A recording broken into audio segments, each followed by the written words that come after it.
Assalamualaikum warahmatullahi wabarakatuh. Alhamdulillahirrahmanirrahim. Perkenalkan, nama saya Habibi Maulana Rahman dengan NIM 53020210059. Oke, di sini saya akan melengkapi atau memenuhi tugas modernisasi Islam kepada yang terhormat Bapak Farid Hasan M.Hum selaku dosen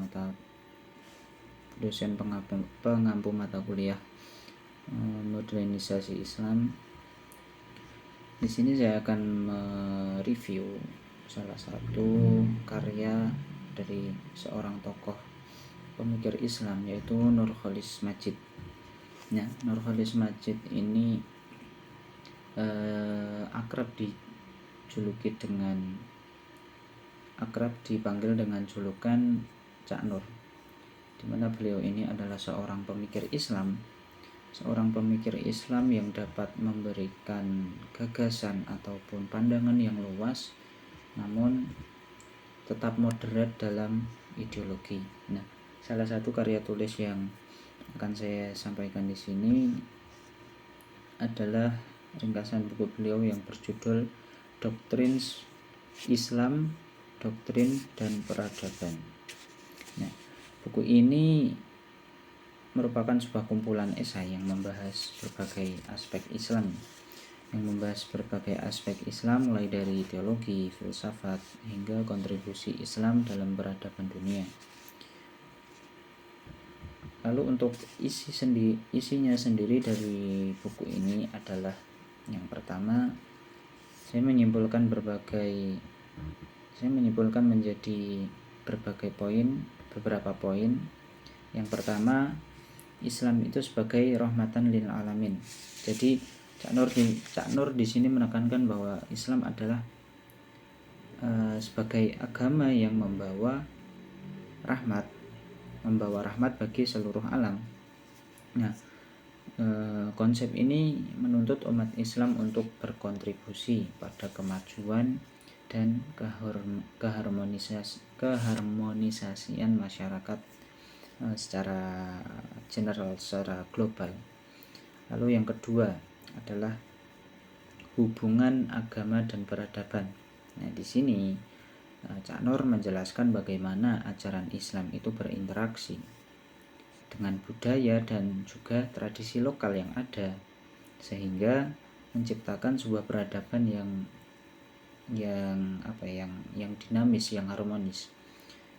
Dan beliau juga mengkritik pandangan yang membatasi Islam terhadap dogma yang semata. Lalu poin yang ketiga adalah beliau menekankan pentingnya pemikiran yang kritis. Nah, di sini diartikan beliau itu mendorong umat Islam untuk kembali kepada semangat ijtihad atau pemikiran. Di sini ijtihad diartikan sebagai pemikiran yang kritis ya. Kalau ijtihad dari para ulama itu kan tentu juga didasari oleh pemikiran-pemikiran yang kritis. Serta menghindari taklid atau mengikuti secara buta. Hal ini penting agar Islam tetap relevan dalam menghadapi tantangan zaman yang semakin modern. Lalu yang keempat adalah konsep tauhid sebagai dasar kehidupan. Nah, tauhid atau keesaan Allah tidak hanya dipahami secara doktrin teologis. Jadi tidak hanya dipahami secara apa yang dijelaskan oleh ideologi agama atau Islam itu sendiri, tetapi juga sebagai prinsip yang mengatur kehidupan sosial, politik, dan juga ekonomi. Nah, di dalam konsep tauhid ini mendorong keadilan, kebebasan, dan juga persamaan. Lalu yang terakhir ada pluralisme dan dialog antar agama. Di sini Cak Nur memperjuangkan pentingnya dialog antar agama dan menghormati keberagaman. Menurutnya pluralisme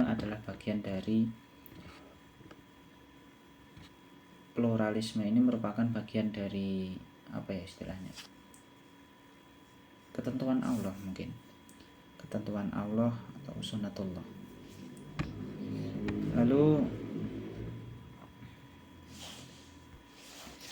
Lalu bagaimana pemikiran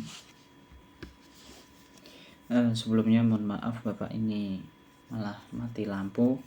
Saya lanjutkan saja. Untuk bagian yang selanjutnya adalah bagaimana pandangan dari diri saya sendiri terhadap tulisan Nurholis Majid tentang judul ini ya.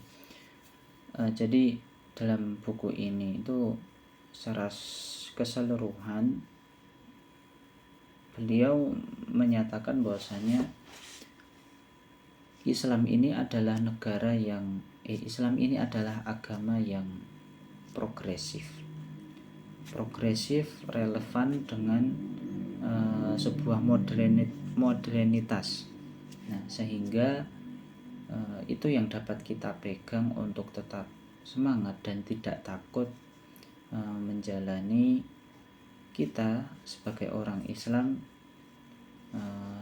tidak takut menghadapi berbagai perubahan seiring dengan perkembangan zaman. Jadi kita yakini bahwasanya Islam ini adalah agama yang progresif dan juga pasti relevan dengan sebuah modernitas, sehingga itu yang akan memberikan semangat dan menghilangkan rasa takut kita sebagai umat Islam untuk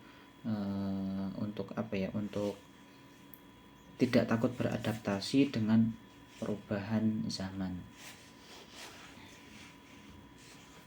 Lalu untuk kesimpulan dari buku ini sendiri adalah mengajak pembaca untuk memahami Islam secara mendalam, tidak hanya sebagai agama ritual tetapi juga sebagai sistem nilai yang mendukung kemajuan peradaban.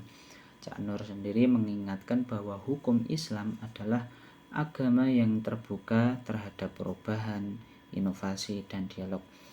Agama Islam itu